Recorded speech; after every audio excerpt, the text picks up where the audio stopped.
Hi, I'm Dr. Amy Robbins, and welcome to Life, Death, and the Space Between podcast.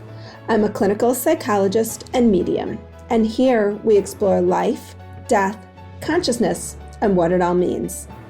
Today I have my last ghost story of 2020. If you are interested in sharing a ghost story with me, a ghost story is just an experience that you've had where you feel like you've connected or been contacted by a loved one. You can send me an email at dramyrobbins@gmail.com, and I would love to hear your story and then read it on my show. So today's story was shared with me by a listener, Eileen, and she titled it All's Good, ALLZ Good. Hi, quick little announcement. If you are interested in my program that's coming up, it will be, I think I'm going to release it around January or February, hoping for January. It's going to be about a 10 to 12 week program. I will be doing live workshops as well as live coaching. You'll have the opportunity to also learn from some experts that I will be bringing in around the concept of past lives and soul contracts, and we'll also be helping you really figure out a way to make sure that you are tapping into your essence and living your life backwards. So if you want to click on that in my show notes, you'll be added to the waitlist. You'll be the first to find out when the program is launching and be able to sign up there. And I think that's just about it for today. I was walking with my youngest daughter, Bryn, on a sunny Saturday morning in August 2012. It was around 10 a.m. and she was 7 at the time. I'd just come back from a long bike ride with my friend Marianne and my oldest daughter, Sean. We scheduled to meet at the bagel place close to my house so my cousin could drop Bryn off with us and head to work. The four of us had breakfast together. I would walk my daughter home through the neighborhood, pushing my bike while the other two rode home on their bikes. The first part of the walk was uphill, and my daughter Bryn was getting tired. I put her onto the seat of my bike and took my helmet off the handlebars. I said, if you're going to be on the bike, you should be wearing the helmet. That was my last full memory.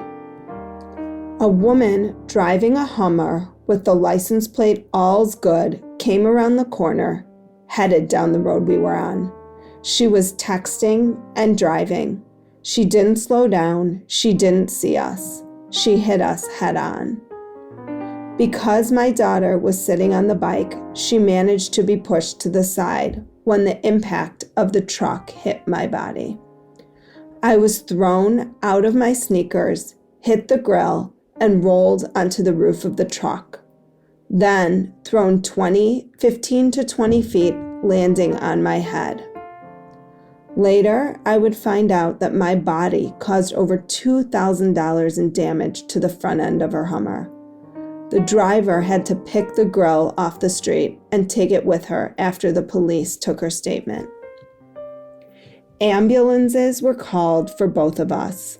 My daughter was alert and screaming, looking at her mother, semi-conscious, moaning with blood pouring from her head. I didn't hear her screams. I went into a dream state where flashes of reality poked through. At the times when I came to the surface of reality, I filled my lungs with screams for my daughter. I desperately needed to know how she was doing. Then I would dive back down into the dream. Snippets of memory, people around, my friend Marianne and my father, my clothes being cut off, my body, like a movie where a film gets stuck in the projector. My first conscious memory was waking up in the emergency room under the CAT scan. I was laying on a board strapped down with a neck collar on. I tried to look around. No one was there. I tried to process the events. I only remember putting the helmet on my daughter's head. Oh God, what happened? I panicked. The fear of death, dismemberment for both my daughter and myself was all consuming. I was alone and started crying. Huge tears poured out of my eyes onto the hospital sheets as the CT machine hummed overhead. That was when they came to me, my two dead grandmothers. They appeared at the right side of my vision in shadows. I knew instantly who they were and felt their love and protection. My one grandmother, Nanny Mac, was standing in front of Nanny Gallagher.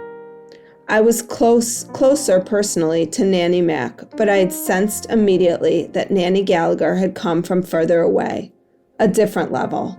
She had died in 1987. She stood behind Nanny Mac, a stronger presence. She had been gone longer. She had done more work to bring her to a higher level.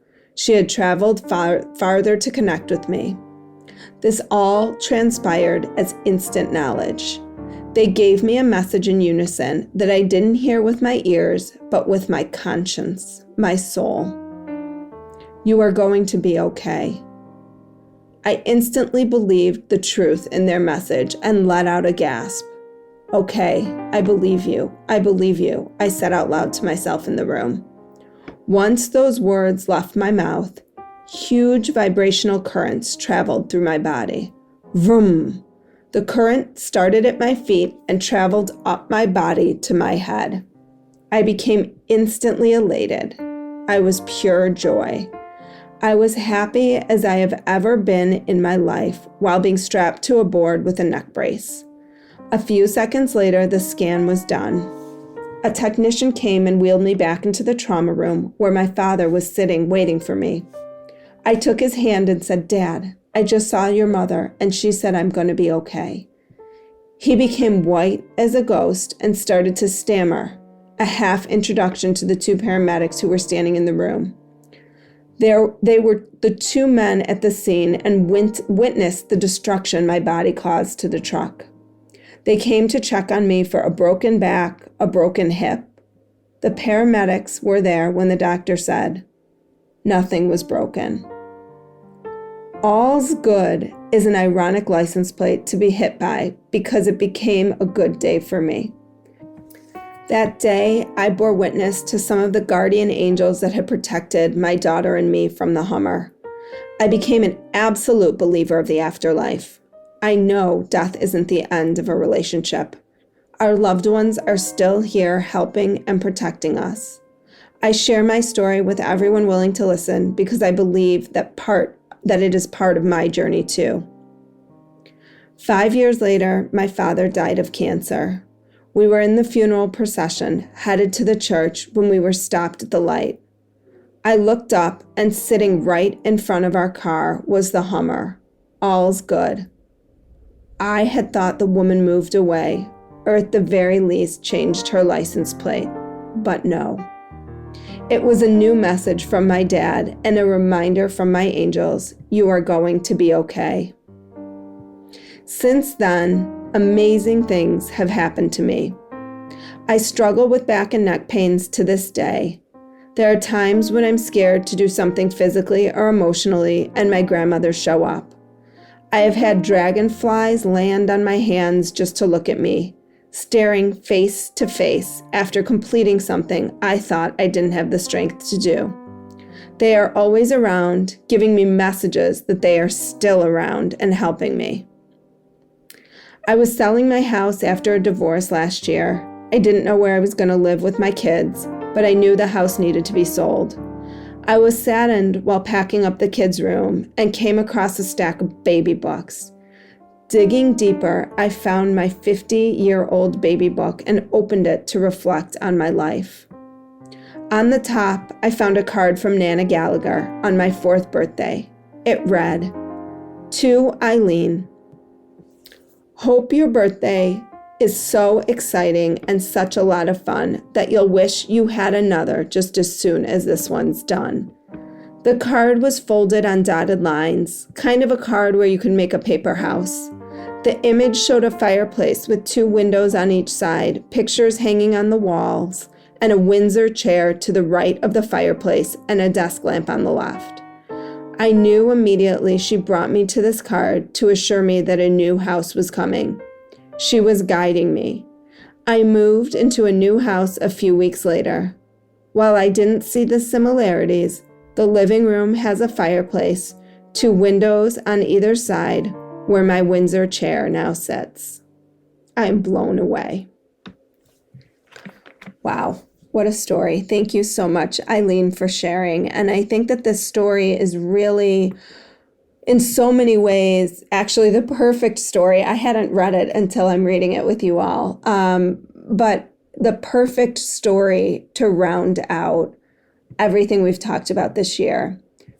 Signs, synchronicities, validations, and also manifesting. And I think all of that is sort of combined in this beautiful story by Eileen. So thank you.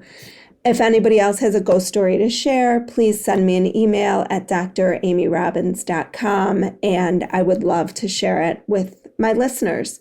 Hope you all have a wonderful week, and stay tuned on Thursday for another episode. Like what you heard today and want to hear more? Wondering what comes next and what it all means? Head over to Apple Podcast, Spotify, Stitcher, Google Play, or anywhere you get your podcasts and hit subscribe. Also, if you could take a minute to rate and review my podcast, I would really appreciate it. Stay tuned as we continue to explore life, death, and the space between.